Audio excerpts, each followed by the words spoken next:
Doctor Mohammad Enayetullah Abbasi সাহেবের আগমন। নারে তাকবীর। মাহফিলের পক্ষ থেকে সম্মানিত ভাইরা মেহমান আসছেন। আজকের প্রধান মেহমান উনি ডক্টরেট ডিগ্রি করা আছে কোরআনের উপরে, তাহলে উনি আমার চাইতে আরো বেশি জ্ঞানী। আপনাদের এখানে যারা আছেন কোরআনের উপরে যখন আপনাদের চাইতে হালকা পাতলা হলো আমার বেশি আছে। সুতরাং যে যতটুকু আমরা জানি দুনিয়ায় মেন কাজ যেন এটা হয় যে এটা প্রচার করে দেব। নবীজি বলেছিলেন বিদায় হজের দিন, আজকে কি আমি তোমাদের কাছে সঠিকভাবে যা পেয়েছিলাম পৌঁছাতে পেরেছি? সব সাহাবী বলেছিল 1,14,000। বলে আপনি শুধু পৌঁছিয়ে দেননি হে রাসূল, আপনি হাতে কলমে দেখিয়েছেন। নবীজি আকাশের দিকে আঙ্গুলটা তুলে বললেন, রব্বুল আলামিন তুমি সাক্ষী থাকো, আমার সাহাবীরা বলছে আমি হাতে কলমে তাদেরকে দেখিয়েছি। কিয়ামতের দিন যেন আমাকে তুমি কাঠগড়ায় দাঁড় করিও না যে তোমারে পৌঁছানোর দায়িত্ব দিয়েছিলাম তুমি পৌঁছাওনি, না আমি কিন্তু পৌঁছিয়ে দিয়েছি। এগুলো আমার সাক্ষী। আর তোমরা যারা আমার সামনে আছো তোমাদের দায়িত্ব এই কথাগুলো কিয়ামত পর্যন্ত যারা আসবে তাদের কাছে ধাপে ধাপে পৌঁছাতে থাকবে। সুতরাং যদি ওই 1,14,000 সাহাবীর ভেতরে আমরা ছিলাম না, কিন্তু তারা তো আমাদের কাছে ঠিক মতোই পৌঁছিয়েছে। এরপরে আস্তে আস্তে আমাদের পর্যন্ত এসেছে। হয়তো এখানে আর 50 বছর পরে কেউ আমরা থাকবো না, নতুন মানুষ এখানে এসে জমা হবে। তাদের কাছে পৌঁছিয়ে দেওয়ার দায়িত্ব ফেরেশতাদের। কাদের? এইটা যদি আজ সত্যি পালন করতে পারতাম, 15.5 বছরে যেভাবে কোরআন প্রচারে বাধা দেওয়া হয়েছে কারো বাবার ক্ষমতা হতো না। আমরা এমন দায়িত্ব নেব সামনে যেন কেউ প্রচারে বাধা দিতে না পারে। বাংলাদেশের এই সংস্কৃতি আমরা বঙ্গোপসাগরে নিয়ে ফেলবো। কিসের অনুমতি লাগবে কোরআনের অনুষ্ঠানে? বাংলাদেশে কোরআনের অনুষ্ঠানে কোনো অনুমতি এখন থেকে কিয়ামত পর্যন্ত আর লাগবে না। যদি কেউ এরকম ঝামেলা করে এলাকায়, ওর হাত পা বেঁধে টাঙিয়ে রাখবেন, মন মতো পিটাবেন, কারণ ওরে মেয়ে মারতে পারলে সওয়াব। কি কথা বলে না কেন? শয়তান আল্লাহর বানানো পৃথিবী, আল্লাহর পাঠানো কোরআন তুই বলতে দিবি না? মানে জালেমরা ধ্বংস হয়েছে শুধু এই কারণে। কোরআনের প্রচারক যারা তাদেরকে এত বাধাইরা দিয়েছে। আমার মতো একটা ছোট্ট মানুষকে 3টা বছর আটক করে রাখলেন, কি লাভ হয়েছে? কিছুই হয়নি। আপনারই মাঝখানে ক্ষতি হয়ে গেছে, আমার আর কি হালকা পাতলা কষ্ট হয়েছে। এই জন্যে যারা সম্মানিত অতিথিবৃন্দর নাম আমি দেখতে পাচ্ছি যে তোমার কণ্ঠ ভাঙা, আর যেহেতু মেহমান আসবেন আমি ভাঙ্গা ভাঙ্গা কণ্ঠে কিছু কথা বলছি। সবার জন্য দোয়া করে নিলাম। প্রধান অতিথি আজকের বীর মুক্তিযোদ্ধা জনাব মনিরুল হক চৌধুরী, বিশেষ মেহমান জনাব মাওলানা ইয়াসিন আরাফাত। অনেক আলেম এখানে কথা বললেন, মাওলানা হোসাইন মাহফুজ, মাওলানা আবু তাহের, মাওলানা হাবিবুর রহমান সাইফি, মাওলানা লোকমান হাকিম। বিশেষ করে আমার পরে যিনি কথা বলবেন বিশ্ববন্দিত মুফাসসিরে কোরআন। বাংলাদেশে রাম আর বামদের জন্য একটা আতঙ্কের নাম ছিল, জনাব ডক্টর এনায়েতুল্লাহ আব্বাসী ওয়াসিদ্দিকী পীর সাহেব হুজুর আসবেন কিছুক্ষণের ভেতরে ইনশাআল্লাহ। এ মাদ্রাসার হাফেজ সাহেবের জন্য দোয়া করে এত সুন্দর করে সাজিয়েছেন। কোরআনের জন্য বললাম কোনো অর্থ খরচ হলে কিয়ামতে অর্থের জবাব দেওয়া লাগবে না। আজকের যে সুন্দর বাসর ঘরের মতো সাজিয়েছেন, এ পুরাটাই সাদাকা। 2 নম্বরে যদি কেউ পরিবারস্থ লোকদের জন্য খরচ করেন বৈধ পথে, আপনার বউ বলছে ডিশ এন্টিনা লাগিয়ে দিলে হয় না, আপনি দিলেন, এটা জবাব দেওয়া লাগবে না। বলেন বলেন। আপনার বাড়িতে একটা টেলিভিশন আছে এতটুকু, আপনার বউ বলছে হয় 5 লাখ টাকা দিয়ে এত বড় তা কেন, এটা যেন ভালো করে দেখা যায়, আপনি কিনে দিলেন, এ টাকার হিসাব দেওয়া লাগবে না।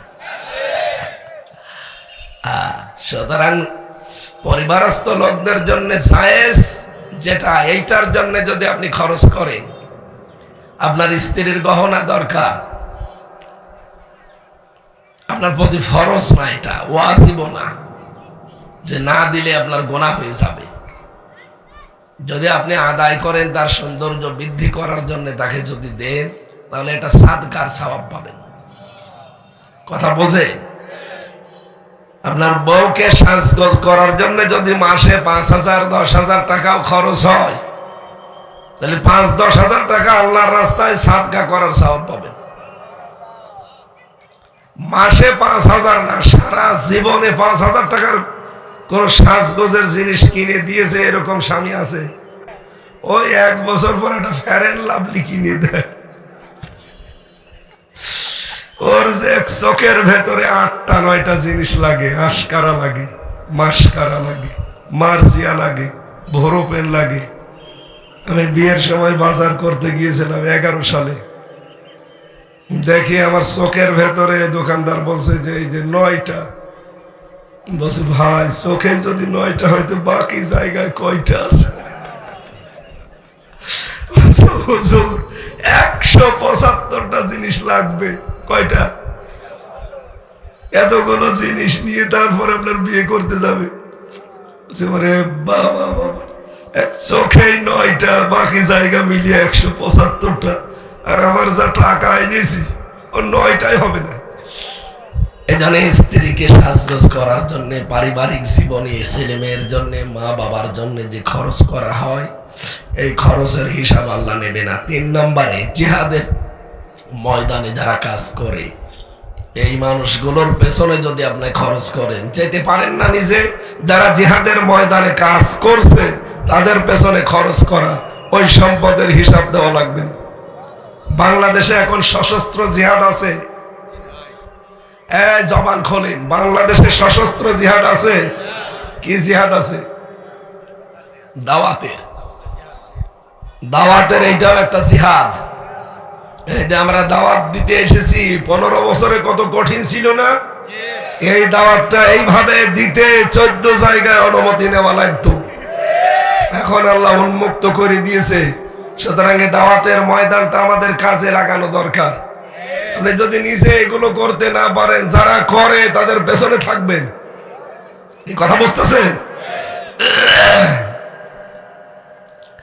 এই জন্য জিহাদের ময়দান যেহেতু এখন বাংলাদেশে সবচাইতে বড় জিহাদ, কোরআন প্রচার করা, কোরআন প্রতিষ্ঠা করা। সামনে যদি এরকম কোন সময় আসে যে কোরআন প্রতিষ্ঠা করার জন্য আপনাকে কাজে লাগাতে হবে, আপনি কাজে লেগে পড়বেন। এটার জন্য যদি আপনার মিছিল করা লাগে করবেন, যদি দল করা লাগে করবেন, যদি আপনাকে ভোট দেওয়া লাগে দেবেন, কারণ ওইটাও একটা জিহাদ। আপনি মনে করেন না যে ভোট দেওয়া এ দুনিয়ার কাজ। কে বলিস আপনাকে? ভয়কার ভোট, রয়াকার অন্তুস্ত রায়, সিদ্ধান্ত, সমর্থন, এগুলো কোরআনে কারিমের আমানত শব্দের ব্যাখ্যা। মারেফুল কোরআন আল্লামা শফি তাফসিরে দিয়েছে। 5 নম্বর পারা 6 নম্বর পৃষ্ঠা 5 নম্বর লাইনে দেখবেন আছে একটা, ইন্নাল্লাহা ইয়া'মুরুকুম আন তুআদ্দুল আমানাতি ইলা আহলিহা।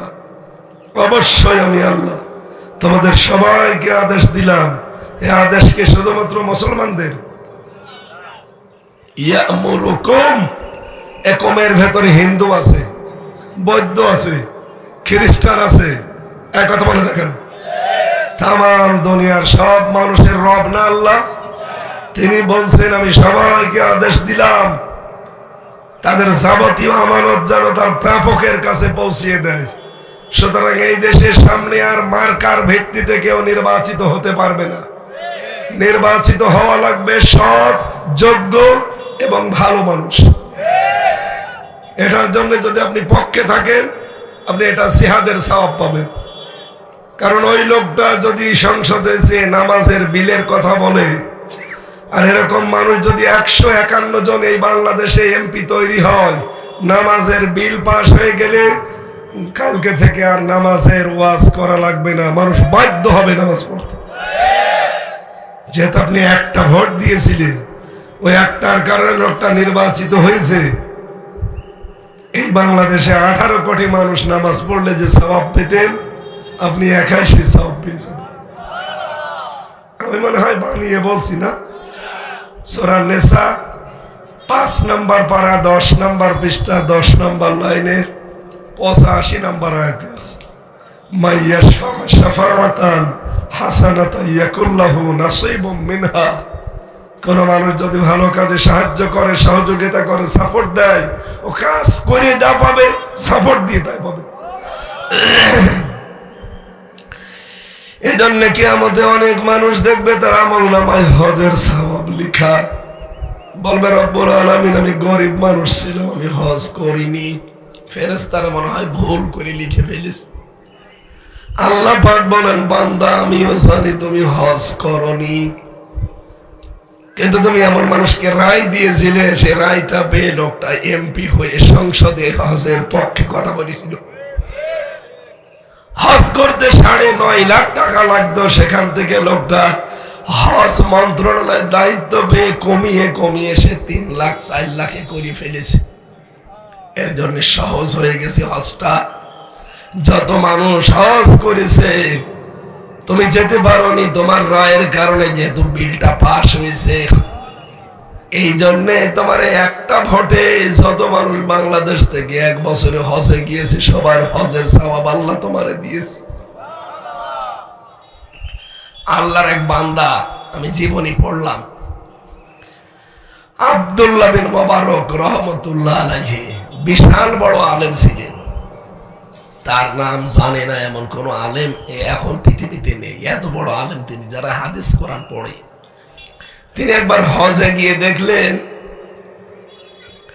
ফরজ হজ শেষ করে এসে পরের বছরে নফল হজে যাবেন, তার মানে ওমরা হজে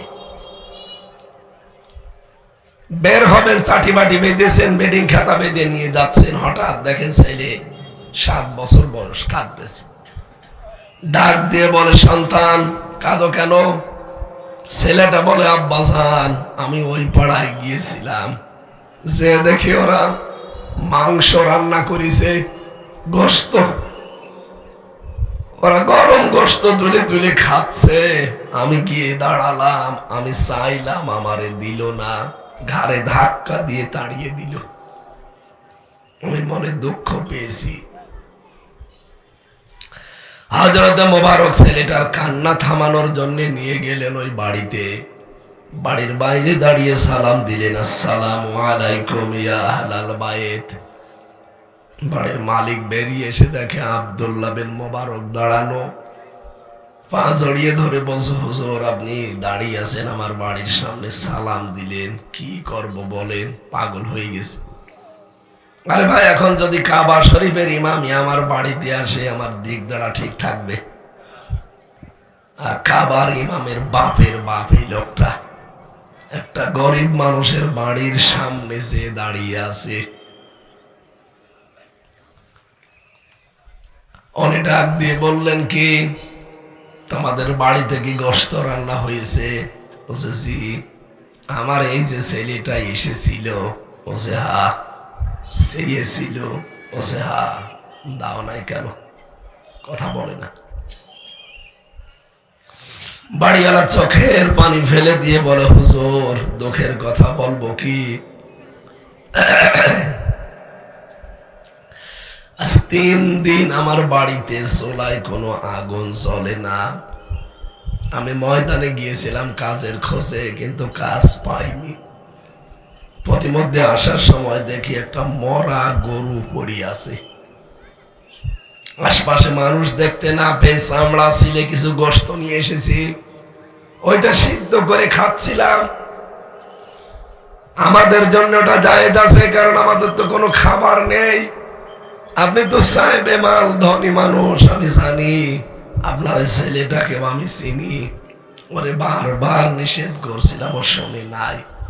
শেষে আমি দেখলাম যে না, এ গোশত তো এর জন্য জায়েজ না, এজন্য ঘাড়ে ধাক্কা দিয়েছি।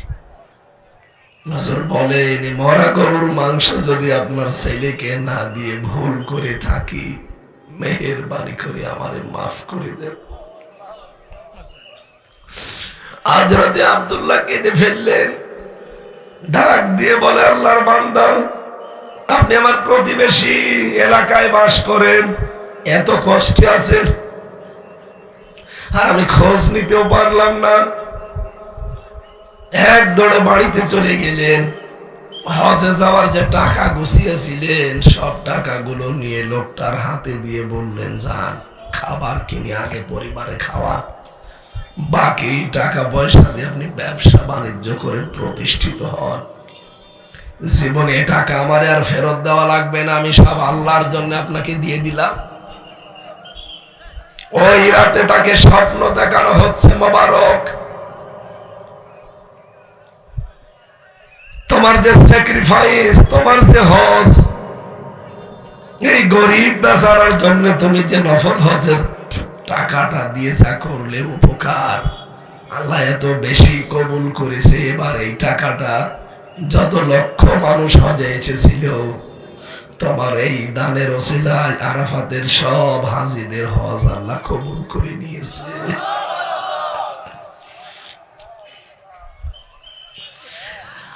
কুমিল্লাবাসী,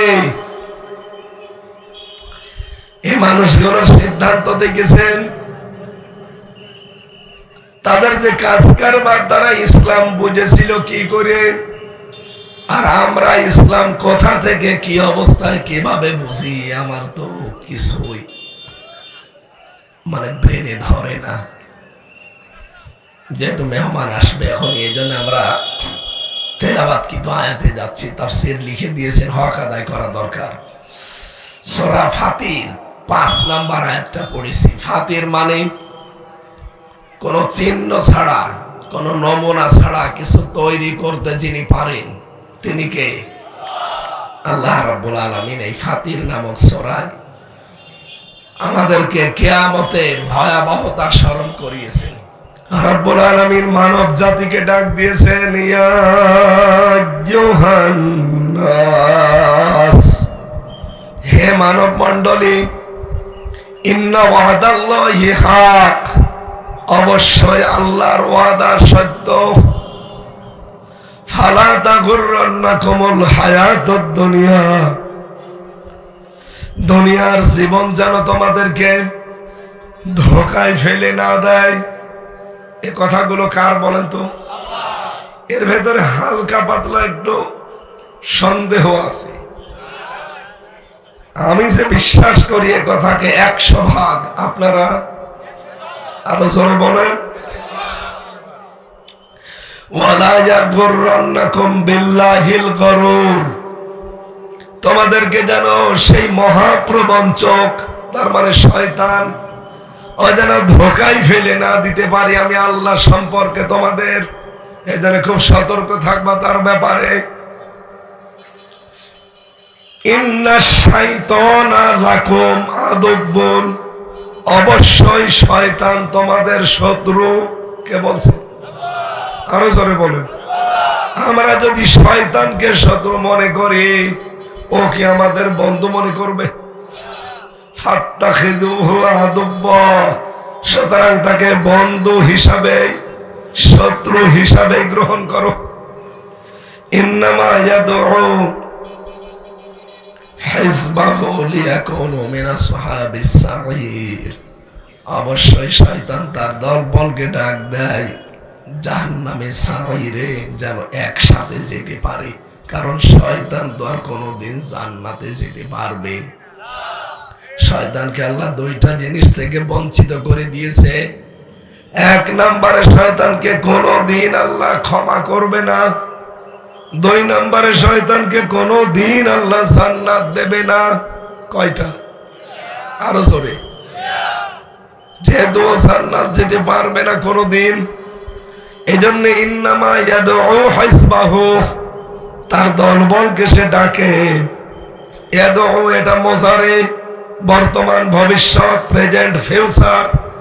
এখন ডাকছে, ভবিষ্যৎ বলতে কিয়ামত পর্যন্ত ডাকতেই থাকবে। লিয়াকুনু, যেন সে নিয়ে যেতে পারে মিনা সাহাবিস সাঈর, সাঈর নামে জাহান্নামের একটা দরজা আছে, ওই দরজা দিয়ে সে যেন ওর দলবলকে ওর সাথে নিয়ে যেতে পারে। পরীক্ষা হবে সে কতদিন পরে কিয়ামতে।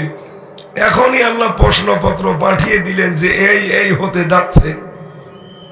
আমরা যারা এখানে লেখাপড়া করি, পরীক্ষা দেই, যেদিন পরীক্ষা হবে তার আগের দিন প্রশ্নপত্র দিয়ে দেয়, বা যেদিন হবে ওদিন সকালে দেয়, যখন হবে তার 1 ঘন্টা আগে দেয়।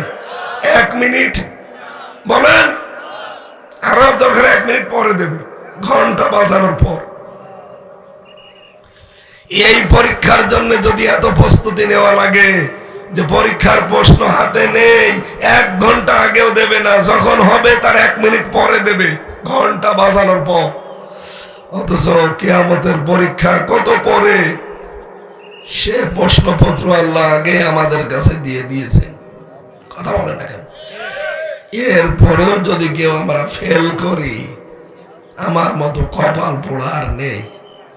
শয়তান ধোঁকা দিয়ে আমাদেরকে বোকা বানাবে, এটা ওর কাজ, আর আমরা ধোঁকায় পড়বো না, এটা আমাদের কাজ। কথা বলে না কেন? আমি যে কথা বলছি, আমিও তো শয়তানের ধোঁকা থেকে মুক্ত না।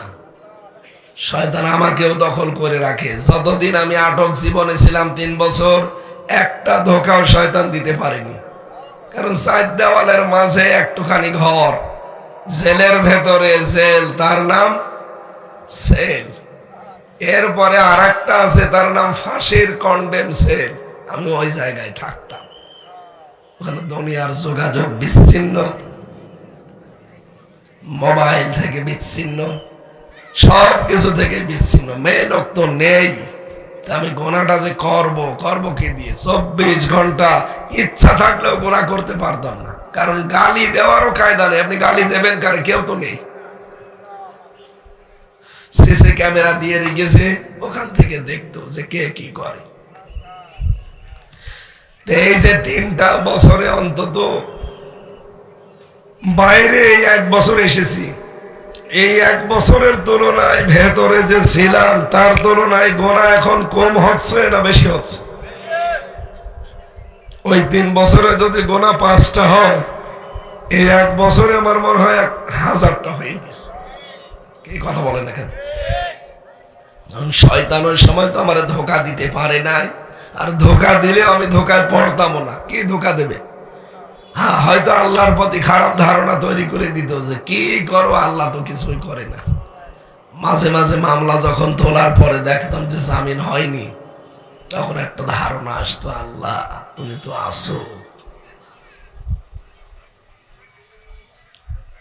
একটা ঠনকো মামলা দিয়ে 30 না 31 বার মামলাটা তুলেছি, হাইকোর্টে, জজ কোর্টে, সিএমএম কোর্টে, জামিন দেয়নি।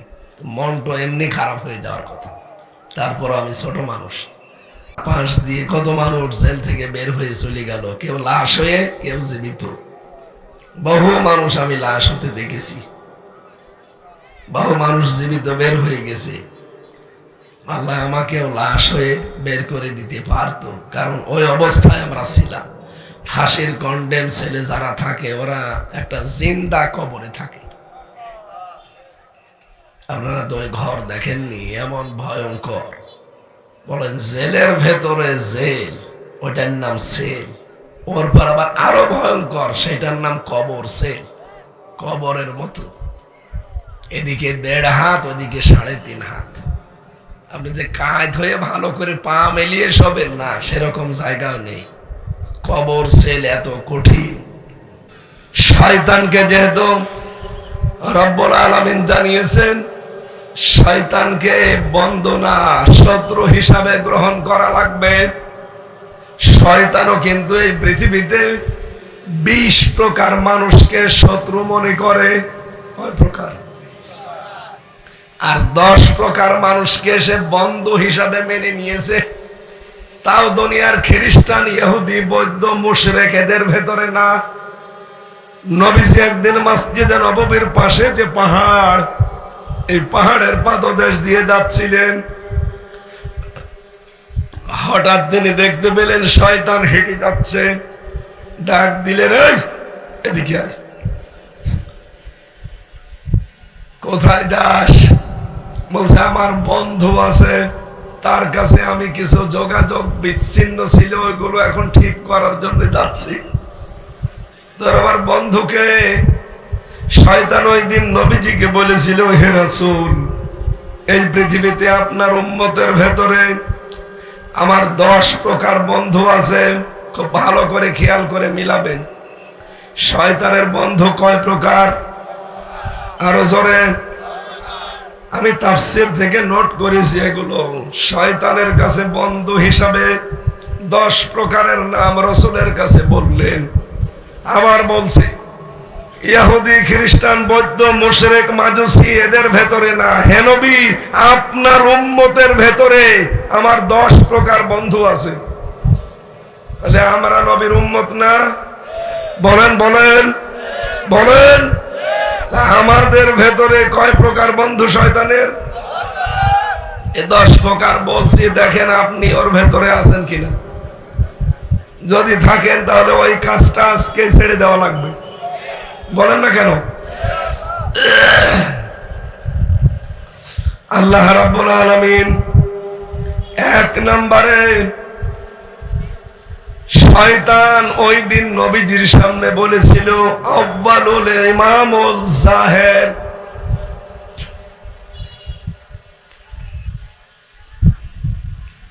এই দুনিয়ায় আমার প্রথম বন্ধু হচ্ছে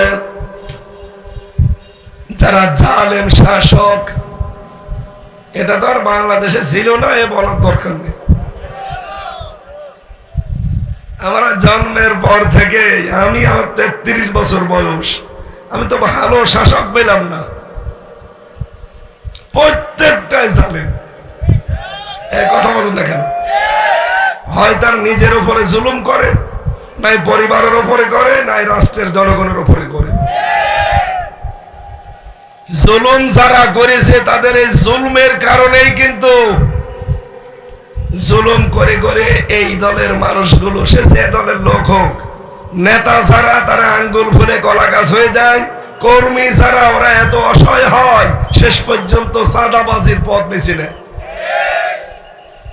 আজ আগস্টের 5 তারিখের পর থেকে যারা চাঁদাবাজি করছে, আমি এদেরকে শুধু দোষ দেই না। এরা সেই দল করে, সেই দলের নামে চাঁদাবাজি করে, তাদের দলে কোটি কোটি টাকার মানুষ আছে না? এই কথা বলেন না কেন? তারা কি সব আসমান থেকে টাকা নিয়ে এসেছে? তারা ঠিক ক্ষমতায় থাকাকালীন এই টাকাগুলো বানিয়েছে। এই জন্য বিচার শুধু এই 15 বছরের না, আমরা চাই যারা দায়িত্বে আছেন এখন, বিশেষ করে দুর্নীতি দমন কমিশন, এই 54 বছরে যে যেইভাবে দুর্নীতি করে বাম হাতের ইনকাম দিয়ে সম্পদের পাহাড় তৈরি করেছে, একটাকেও যেন ছাড়া না হয়। এটা যদি ছেড়ে দেন, আগামী থেকে যারা আসবে দেখবেন ওরা ঠিক আবার এইভাবে আরম্ভ করবে। এখনই যদি আমরা শেকড় কেটে দিতে পারি না, আমি হঠাৎ এখন যদি 5 কোটি টাকার মালিক হয়ে যায়, দুদক আমারে ধরবে না? এই কথা বলেন না কেন? বলবে যে আপনার জ্ঞাত আয় বহির্ভূত সম্পদ, কোথায় পেলেন আপনি সম্পদ? আপনি কে মনে করেন এই 15.5 বছরের আগে যারা ছিল দায়িত্বে, তাদের টাকা ছিল না? কোটি কোটি টাকার মালিকের নাম আমি জানি। বিএনপিতে, জাতীয় পার্টিতে, অন্যান্য বাম দলে এবং ইসলামপন্থীদের ভেতরে অনেকের এত টাকা, ও যদি কিয়ামত পর্যন্ত হায়াত পাও তাও ওই টাকা শেষ হবে না।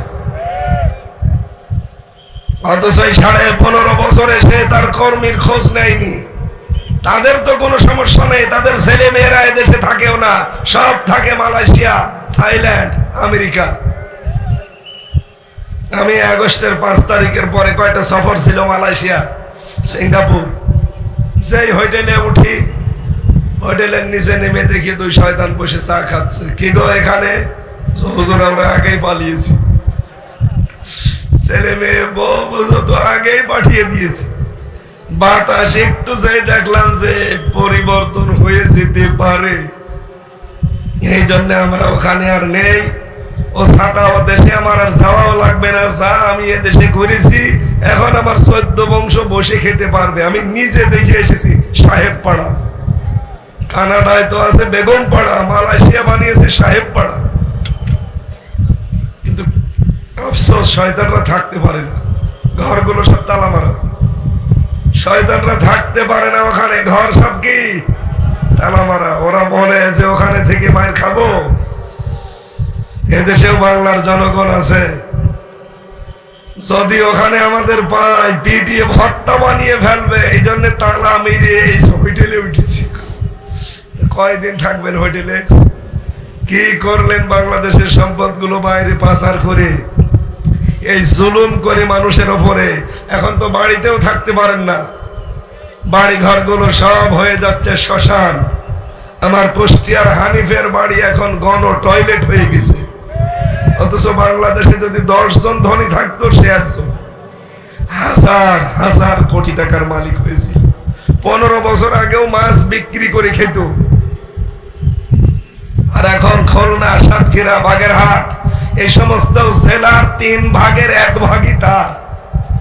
এসব তো ফেরেশতা জিবরাইল দিয়ে গেছে। বাংলাদেশ আওয়ামী লীগের যুগ্ম সম্পাদক ছিল। কি সম্পাদক? সম্পাদক ছিল আপনাদের পাশের জেলার কাওয়া কাকু, ওর পরেরটা ছিল প্রধানমন্ত্রী শেখ হাসিনার আত্মীয় বিআই। ওর ভাই বিয়ে দিয়েছে হাসিনার ফুফুর মেয়ের সাথে। এই কারণে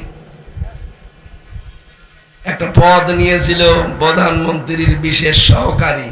এই সমস্ত পদ পদবি নিয়ে এমন জায়গায় চলে গেছে, ও যা সম্পদ করেছিল, ওর এক নাম করা, নাম ডাকা ভাই, আপন ভাই না, নাম ডাকা, সেই ভাইয়ের স্ত্রী শুধু প্রাইমারি স্কুলে চাকরি করত।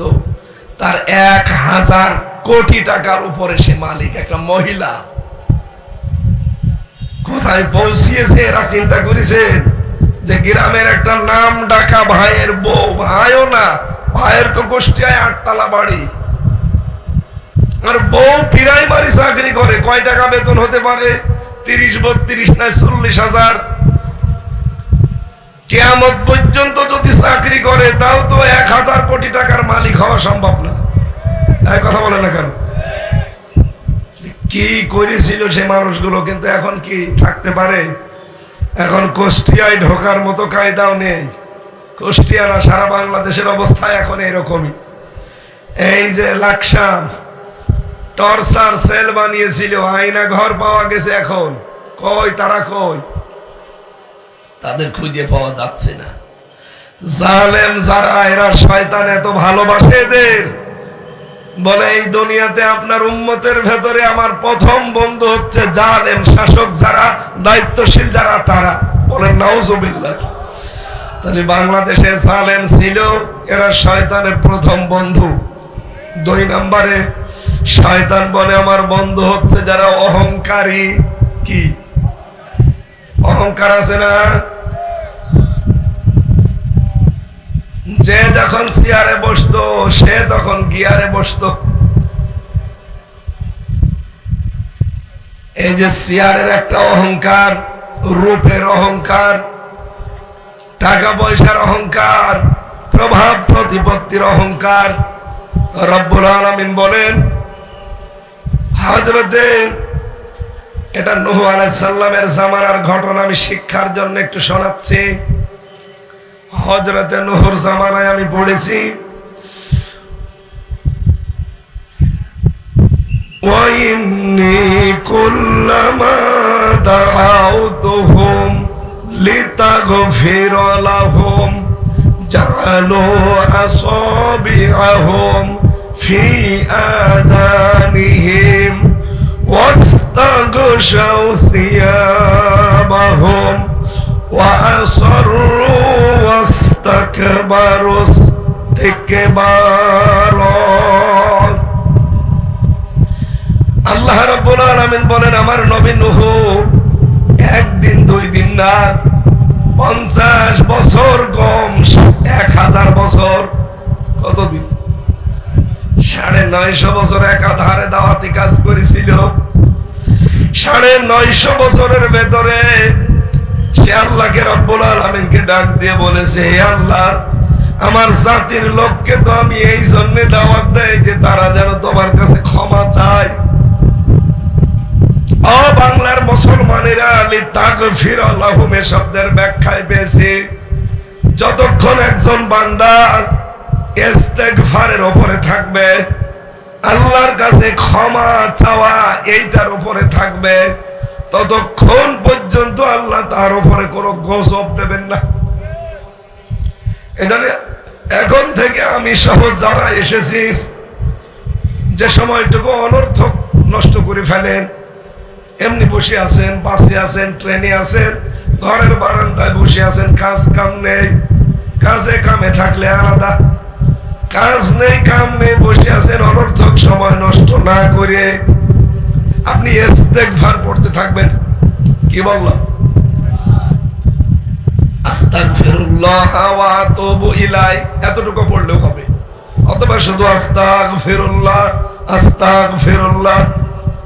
কোরআনে কারীম যেহেতু জানিয়েছে যতদিন পর্যন্ত বান্দা ইস্তেগফারের উপরে থাকবে, রব্বুল আলামিন আর যাই করুক, ওমা কানাল্লাহু লিয়ুআযিবাহুম ওয়া আনতা ফীহিম ওমা কানাল্লাহু মুআযিবাহুম ওয়া হুম ইস্তাগফিরুন। হে নবী, আপনি যতদিন তাদের ভেতরে আছেন আমি ততদিন তাদেরকে কোনো শাস্তি দেব না। এটা আমার শানের খেলাফ, যেহেতু নবী এখন নেই, আছে। বলেন বলেন।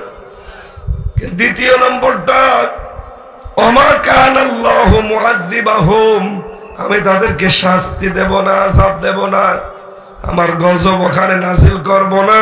ওয়া হুম ইস্তাগফিরুন, যতক্ষণ তারা ইস্তেগফারে থাকবে। যেহেতু প্রথমটা নেই, দ্বিতীয়টা আছে, এই হিসাবে আমাদের উচিত হবে যে যখন সময় পাই মুখে যেন এই শব্দটা আমাদের থাকে, আস্তাগফিরুল্লাহ। নবীজি বলেন যতক্ষণ এটা মুখে থাকবে ততক্ষণ আল্লাহ ওর উপরে কোনো গজব দেবে না। তাহলে জীবনের একটা আজকে থেকে পাঠ বানিয়ে নেওয়া যায় না? কথা বলেন না কেন? যতদিন আছি অন্তত মুখে যেন এটা থাকে, যতক্ষণ থাকবে আযাব আসবে না। যখন তখন আপনার ওযু থাক না থাক, গোসল ফরজ হয়েছে, অসুবিধা নেই, আস্তাগফিরুল্লাহ পড়তেই থাকবে। হাসান বসরির কাছে 4 জন লোক পর পর এসেছে। একজন বলে, হুজুর আমার সন্তান নেই, একটু দোয়া করেন। উনি বললেন আস্তাগফিরুল্লাহ পড়ো। আর একজন এসে বলে, হে রাসূল আমার সম্পদ আদি ফসল আদি নেই, আপনি একটু দোয়া করেন, আস্তাগফিরুল্লাহ পড়ো। আর একজন এসে বলে, হে রাসূল, ডাক দিয়ে বলেছে তার কাছে যে আল্লাহর বান্দা হাসান বসরি, আমার সন্তান আদি হয় না, একটু দোয়া করেন। উনি বললেন আস্তাগফিরুল্লাহ পড়ো। 4 জন লোক পর পর এসেছে, 4 জনকেই কি দোয়া দিলেন? বলেন বলেন। ওনার যে মরিদ ছিল ডাক দিয়ে বললেন, হুজুর যে লোক আসে শুধু এক দোয়া করতে বলেন, সব রোগের এক ঔষধ। আমি এটা জেলখানায় দেখেছিলাম, 10,000 মানুষ আমরা, ডাক্তার একজন মহিলা, যেই চাই একই ওষুধ দেয়। ওখানে কোনো ওষুধ নেই, ওই প্যারাসিটামল আর নাপা। যদি বলেন মাথা ব্যথা ওইটাই, পেট ব্যথা ওইটাই, নোনো ব্যথা। আমার নিচে একটা ছেলে থাকতো 22-23 বছর বয়স, এত দুষ্টু, ওই যে গাঁজা নিয়ে ধরা পড়িস। শয়তান এত দুষ্টু, গাঁজা খাওয়ার জন্য ধরে নিয়ে গেছে পুলিশ, জেলে দিয়েছে। ও জেলে যে গাঁজা লাগিয়েছে, গাঁজার গাছ লাগিয়েছে। জেলার এসে বলছে, আরে শয়তান, গাঁজা খাওয়ার জন্য পুলিশ তোরে জেলে দিলেও আর তুই গাঁজার গাছে জেলের ভেতরে লাগিয়েছিস, এত বড় বড় হয়ে গিয়েছিল। আমি ওই দিন দেখলাম যে গাঁজার গাছে এরকম হয়। আল্লাহর ইশারা ওর এই লজ্জাস্থান ফুলে এরকম মোটা হয়ে গেছে। ওখানে তার কোনো বললাম চিকিৎসা নেই, ওই গেছে সিরিয়াল হিসাবে আমাদের দাঁড়ানো লাগে। শয়তান পড়েছে আমার সামনে, যেহেতু ডাক্তার একটা মহিলা, যুবতী মেয়ে, এই হয়তো 30-32 বছর বয়স হবে। MBBS ডাক্তার, এই জন্য সরকার ওখানে দিয়েছে, কিন্তু 10,000 মানুষের এক ডাক্তার। আমার মনে হয় মহিলা ডাক্তারটা না দিয়ে একটা পুরুষ ডাক্তার দেওয়া দরকার, কারণ মেয়ে লোকের কাছে আমাদের অনেক রোগ আছে বলা যায়, কিন্তু ওখানে তো আর লজ্জা শরম করলে আপনি ভালো হবেন না, বাধ্য হয়ে বলা লাগে যে ম্যাডাম। ওই শয়তান যে বলছে প্রথম 2 দিন গিয়েছে ওই একই বড়ি দিয়েছে, কাজ হয়নি। এবার গাঁজা খাওয়া মানুষ তো রেগে গেছে, যে বলছে যে ম্যাডাম কি তোরে যে আগে দেখলাম, আমার জিনিসপত্র ভালো হচ্ছে না। আর কি জিনিস? এবার লুঙ্গি খুলে বলছে এই যে। ম্যাডাম তাড়াতাড়ি চোখে হাত দিয়ে বসে এই বন্ধ কর। বলছে না, এই দেখেন কিরকম মোটা হয়েছে। মহিলা ডাক্তার কি বলবে? ম্যাডাম বলছে পুরুষ মানুষের এরকম হয়। তো শয়তান আবার আমার দিকে তাকিয়ে বলছে যে হুজুরের তো হয় না। আমার পেছনে আরো 4-5 জন লাইনে দাঁড়িয়ে আছে, এদেরকে তাকান, এদের তো মোটা হয় না, আমার এত মোটা, আমি আর পারছি না। আপনি খালি আসলে একই ওষুধ দেন, আপনি নতুন কোনো ওষুধ দেন। তো ম্যাডাম বলছে আমি কি ওষুধ দেবো, আমার কাছে যা আসে প্যারাসিটামল না পাছাড়া আর কিছু। হাসান বসরির কাছে যে 4 জন আসলো পর পর, মরিদ ডাক দিয়ে বলছে যে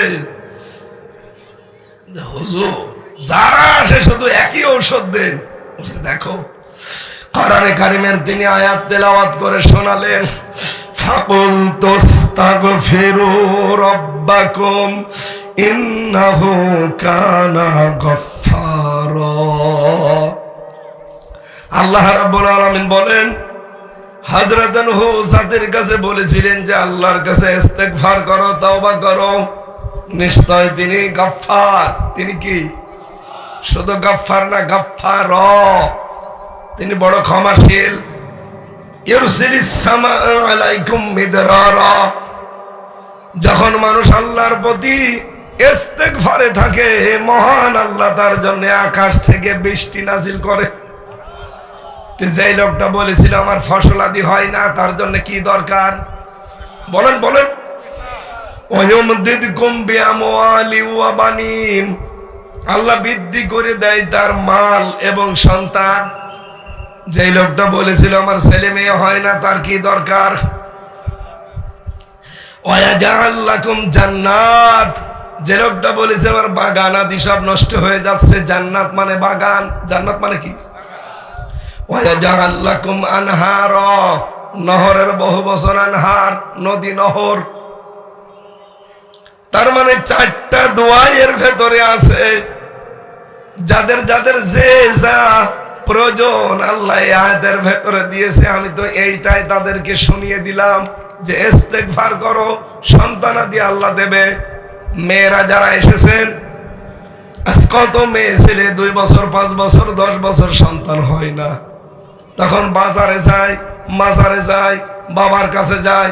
কথা বলেন না? কিছুক্ষণ আগে একজন এসেছিল আমার কাছে, হুজুর পানি পড়ে দেন। আমি আরম্ভ করলাম সূরা ফাতিহা পড়া, কিছুক্ষণ পরে কানের কাছে মুখ দিয়ে বলছে হুজুর যেন ছেলে হয়। মনে মনে ভাবলাম আল্লাহ, আমার 3টা মেয়ে। কয়টা? পানি পড়ে দিলে আপেল নিয়ে আসে অনেকে, আপেল পড়ে দিলে ছেলে হবে কিনা ঠিক নেই, তারপর বলছে যেন ছেলে হয়।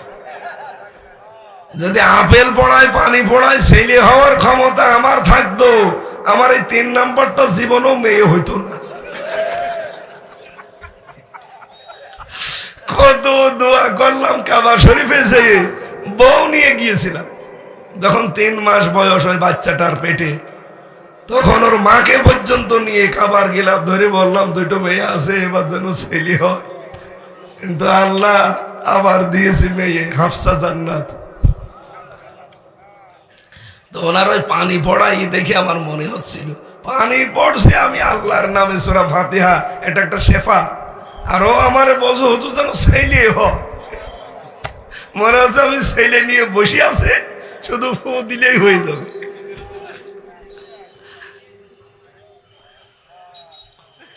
একবার বগুড়া না কোন জায়গায় যেন মাহফিলে একটু বয়স্ক মতো, আমার ছাড়া বড়, এসে আমারে বলছো হুজুর এই যে টাকা নেন, কত গরিব মানুষ তো 200 টাকা দিয়েছে, নতুন টাকা 200 টাকা দিয়ে কি এই টাকা কিসের?